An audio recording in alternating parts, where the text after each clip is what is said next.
ചിറയൻകീഴ് ശ്രീ ശാർക്കര ദേവി ക്ഷേത്രത്തിലെ മീനഭരണി മഹോത്സവത്തിന്റെ ഭാഗമായുള്ള വൈദ്യുത ദീപാലങ്കാരത്തിന് തടസ്സവാദം ഉന്നയിച്ച് കെഎസ്ഇബിയും പോലീസും. എല്ലാ ഡിപ്പാർട്ട്മെന്റുകളും സഹകരിച്ച് വൈദ്യുത ദീപാലങ്കാരം മികവുറ്റതാക്കാനുള്ള അവസ്ഥ സംജാതമാക്കണമെന്ന് പ്രധാന സ്പോൺസറും ദേവീഭക്തനുമായ വിഷ്ണുഭക്തൻ പ്രതികരിച്ചു. ചിറയൻകീഴ് ശ്രീ ശാർക്കര ദേവി ക്ഷേത്രത്തിലെ ഈ വർഷത്തെ മീനഭരണി മഹോത്സവത്തിന് 13-നാണ് കൊടിയേറുക. ഉത്സവ ആഘോഷത്തോടനുബന്ധിച്ചുള്ള വൈദ്യുത ദീപാലങ്കാരമാണ് ആകർഷകമായ ഒരിനം. വൈദ്യുത ദീപാലങ്കാരം കാണാൻ നാടിൻ്റെ നാനാഭാഗത്തു നിന്നും ആയിരങ്ങളാണ് ഇവിടേക്ക് എത്തുക. ഓരോ വർഷം കഴിയുന്തോറും വൈദ്യുത ദീപാലങ്കാരം കൂടുതൽ മികവുറ്റതായി തീരുകയും ചെയ്യുന്നു.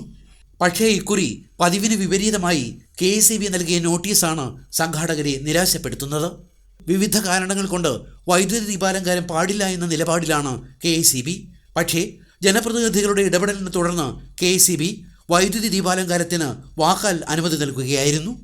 വീണ്ടും തയ്യാറെടുപ്പുകൾ നടന്നുവരവെയാണ് പോലീസിൻ്റെ ഇടപെടൽ. വൈദ്യുതി ദീപാലങ്കാര സംബന്ധിയായി എന്ത് അപകടങ്ങളുണ്ടായാലും ഇതിന് നേതൃത്വം നൽകുന്നവരായിരിക്കും ഉത്തരവാദികളെന്നാണ് പോലീസ് നൽകിയ നോട്ടീസിൽ പറയുന്നത്. കഴിഞ്ഞ 35 വർഷങ്ങളായി മീനഭരണി മഹോത്സവത്തോടനുബന്ധിച്ചുള്ള വൈദ്യുതി ദീപാലങ്കാരത്തിൻ്റെ സ്പോൺസർമാരിൽ പ്രധാനിയാണ് ന്യൂ രാജസ്ഥാൻ മാർബിൾസ് ഉടമയും ശ്രീ ശാർക്കരേശ്വരി ഭക്തനുമായ വിഷ്ണുഭക്തൻ. എല്ലാ ഡിപ്പാർട്ട്മെൻറ്റുകളുടെയും സഹകരണത്തോടെ ഒത്തൊരുമയോടെ വൈദ്യുതി ദീപാലങ്കാരം നന്നായി നടത്താൻ കൂട്ടായ്മ ഉണ്ടാകണമെന്നാണ് ഇദ്ദേഹത്തിൻ്റെ അഭിപ്രായം. 35 വർഷം കൊണ്ട് ഞങ്ങൾ ഈ വലിയിടം മുതൽ ഈ ശാർക്കര വരെ ദീപാലങ്കാരം ചെയ്യുന്നുണ്ട്. അപ്പോൾ അത് നമുക്ക് വളരെ സന്തോഷം പകരുന്ന ഒരു കാര്യമായിരുന്നു. കഴിഞ്ഞ കാലങ്ങളിലെല്ലാം അതുപോലെ തന്നെ ഈ പുളിയൂരമൂട്ടിൽ എല്ലാത്തിലും നമ്മളും കൂടെയൊക്കെ ഞങ്ങൾ സഹകരിച്ചാണ് അതെല്ലാം ലൈറ്റ് വരുന്നത്. ഇപ്രാവശ്യം ഈ ലൈറ്റിൻ്റെ പണി തുടങ്ങിയപ്പോൾ ആരോ ഒരാൾ വീഡിയോയിൽ ഒരു വീഡിയോ എടുത്ത് ഇതിട്ട് എന്തോ പോസ്റ്റിൽ എന്തോ ഇങ്ങനെ ടച്ചായിരിക്കുന്നു ഈ ലൈനിട്ടത്.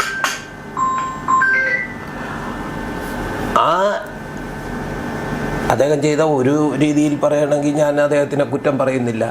നമ്മളാരും അല്ലല്ലോ ഇത് ഇടുന്നത്. തമിഴ്നാട്ടിൽ നിന്ന് വരുന്നവരാണ് ഈ ലൈറ്റ് സെറ്റ് ചെയ്യുന്നത്. അപ്പോൾ അവർ കഴിഞ്ഞ 35 വർഷവും അവർ തന്നെയാണ് ലൈറ്റ് സെറ്റ് ചെയ്തിരിക്കുന്നത്. അവർ ഇതിന് വലിയ പ്രാക്ടീസും എക്സ്പീരിയൻസും ഉള്ള ആൾക്കാരാണ്.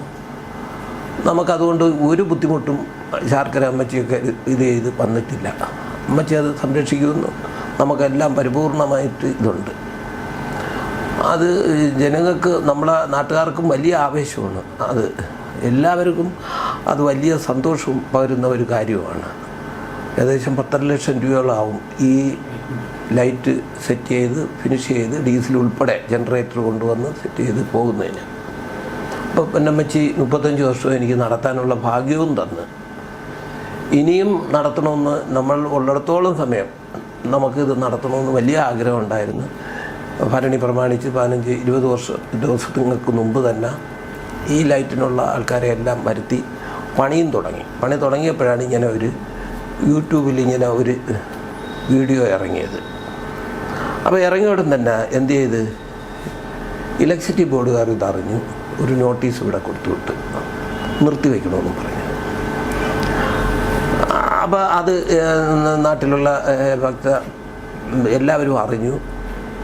ശാർക്കരത്തെ ഉപദേശ സമിതിക്കാർ അറിഞ്ഞു, MLA അറിഞ്ഞു, ഇവിടെ ജനപ്രതിനിധികളെല്ലാം അറിഞ്ഞ് എൻ്റെ കൂടെ പറഞ്ഞ അത് അണ്ണ നിർത്തരുത്, അണ്ണൻ പണി തുടങ്ങ്, ഞങ്ങളെല്ലാം അണ്ണൻ്റെ കൂടെ ഉണ്ടല്ലോ, അത് വലിയ കാര്യമില്ല, ഇലക്ട്രിസിറ്റി ബോർഡിൽ നിന്ന് തന്നത് വലിയ കാര്യമില്ല, അത് നടത്തെന്ന് പറഞ്ഞു. അപ്പം ഞാൻ ഒരു ദിവസം കഴിഞ്ഞ് പിറ്റേന്ന് മുതൽ വീണ്ടും പണി തുടങ്ങാനായിട്ട് പറഞ്ഞു. പണി തുടങ്ങാൻ പറഞ്ഞപ്പോൾ പോലീസ് സ്റ്റേഷനിൽ നിന്നൊരു പേപ്പർ കൊണ്ട് തന്ന് നിങ്ങൾ ഇലക്ട്രിസിറ്റി ബോർഡുകാർ തന്നിട്ട് അത് അനുസരിക്കാതെ വീണ്ടും പണി നടത്തുന്നു എന്നതിനകത്ത് കോട്ട് ചെയ്തിട്ടുണ്ട്. ഒരു പോലീസ് സ്റ്റേഷനിൽ നിന്നൊരു പേപ്പർ തന്നാൽ അനുസരിക്കണമെന്നുള്ളതാണ്. അപ്പം അത് നമുക്ക് പ്രയാസമായിട്ടുണ്ടായി. അത് ഞാൻ ശാർക്കരത്തെ ഉപദേശ സമിതിയോട് പറഞ്ഞു. അവരറിഞ്ഞു, MLA അറിഞ്ഞു. MLA ഒക്കെ ഒരുപാട് ഇതിന് ലൈറ്റ് വരുന്നതിന് വേണ്ടി സപ്പോർട്ട് ചെയ്യുന്നുണ്ട്. അതുപോലെ തന്നെ സുഭാഷ്, എല്ലാവർക്കും വേണം. പക്ഷേ ഈ ഗവൺമെൻറ് സ്ഥാപനങ്ങളാണ് ഇത് രണ്ടും. ഇവർ സഹകരിക്കുന്നില്ല എന്നുള്ളതാണ്. ഇപ്പം ഇവിടെ ഈ ഒരു ചെറിയ പോസ്റ്റിൽ വെച്ച് കെട്ടിയെന്ന് പറഞ്ഞുകൊണ്ട് ഇതിന് ബ്ലോക്ക് ചെയ്യാനായിട്ട് തീരുമാനം എടുത്തതിലാണ് പ്രയാസം. അത് മാറ്റി ഇലക്ട്രിസിറ്റി ബോർഡുകാരുടെ ഒരു സഹായത്തോടു കൂടി അവരൊന്നോ രണ്ടോ പേരെ നിർത്തിയാൽ മതി. ഇത് എന്തെങ്കിലും പ്രശ്നം ഉണ്ടെങ്കിൽ അത് പരിഹരിച്ച് നമുക്ക് ലൈറ്റ് വേണം. അതിന് പകരം അവർ നോട്ടീസ് തന്നിട്ട് കൈയൊഴിഞ്ഞ് മാറി നിൽക്കുന്നു. അവർ തന്നെ പോലീസ് സ്റ്റേഷനിൽ കൊണ്ടുവന്ന് കംപ്ലൈൻറ്റ് കൊടുക്കുന്നു. അപ്പോൾ ഇപ്പോൾ അവരൊക്കെ അറിഞ്ഞുകൂടല്ലേ എന്താണെന്ന്. അവരൊരു കംപ്ലൈൻറ്റ് കിട്ടിയപ്പോൾ അവരതിനൊരു മറുപടി തന്ന്. നമ്മുടെ ശാർക്കര ദേവീക്ഷേത്രത്തിൽ ലക്ഷക്കണക്കിന് ഭക്തരും ജനങ്ങളുമാണ് വന്നു ചേരുന്നത്. അപ്പോൾ ആ വരുന്നത് എല്ലാവരും കൂടെ സഹകരിക്കണമെന്നുള്ളതാണ്. എല്ലാ ഡിപ്പാർട്ട്മെൻറ്റും അതിനകത്ത് ഒന്നിക്കണം. ആ ഒരു ഒന്നിപ്പ് കാണുന്നില്ല. ഒരാൾ പൈസ കൊടുക്കാൻ തയ്യാറ്, ബാക്കി കാര്യങ്ങൾക്ക് ബാക്കിയുള്ളവർ തയ്യാറാവണം. എല്ലാവരും കൂടെ വിചാരിച്ച് നമ്മളെ ക്ഷേത്രത്തിൻ്റെ ഉത്സവം ഗംഭീരമാക്കണം. ഇപ്പോൾ ഒരാൾ യൂട്യൂബിലിട്ട് അയാളെ ഒറ്റപ്പെടുത്തേണ്ട ആവശ്യമൊന്നുമില്ല. അയാൾ ചെയ്തത് അയാളെ ഒരു കാര്യം, അയാൾ പോസ്റ്റ് തട്ടി ചെയ്യണമെന്ന് പറഞ്ഞാൽ അതിനൊന്നും നമുക്കൊരു പരാതിയില്ല. പക്ഷേ എല്ലാവരും കൂടെ സഹകരിക്കണം, ഡിപ്പാർട്ട്മെൻറ്റ് എല്ലാം ഒന്നിച്ച് ചെയ്യണമെന്നുള്ളത് ആ ഒരു ആവശ്യം മാത്രമാണ് എനിക്കുള്ളത്. എല്ലാവരും കൂടെ ചേർന്ന് നിന്ന് നമുക്ക് ഗംഭീരമാക്കണം ഉത്സവം. അതിനു വേണ്ടി സഹകരിക്കുന്നില്ല എന്നുള്ള ഒരു പ്രയാസം കൊണ്ടാണ് ഇപ്പം നിർത്തിവെച്ചിരിക്കുന്നത്. എത്രയും പെട്ടെന്ന് സഹകരണം കിട്ടുമെന്ന് ഉറപ്പ് ചെയ്താൽ വീണ്ടും പണി തുടങ്ങി പഴയതുപോലെ തന്നെ നമുക്ക് ലൈറ്റെല്ലാം സെറ്റ് ചെയ്യാം.